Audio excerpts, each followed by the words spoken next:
জামাত ইসলামী কুষ্টিয়া জেলা কর্তৃক আয়োজিত আজকের নির্বাচনী সভা শুরুর পরপরই কিন্তু এখানে হাজার হাজার মানুষকে আমরা দেখতে পাচ্ছি স্টেডিয়ামের মধ্যে। এখানে স্টেডিয়ামের উপরের গ্যালারিতে মহিলাদের বসার ব্যবস্থা করা হয়েছে, আর নিচে এখানে কিন্তু নেতাকর্মীরা রয়েছেন।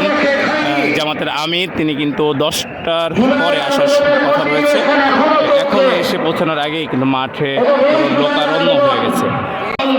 সচেতনতার সাথে আমরা আমাদের রায়গুলো আমরা ভোট দান করব। আধিপত্যবাদ আর যাতে না আসে, ওই খুনি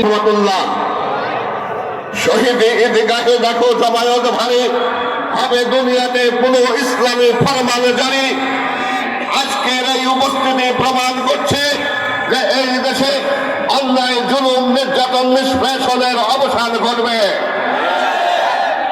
এই দেশে যারা এসেছেন তারা এই দেশের শাসন ব্যবস্থা সুন্দর করবে, আধিপত্যবাদকে নির্মূল করবে, খুন গুম অত্যাচার জুলুম বৈষম্য এ সমস্ত কিছু।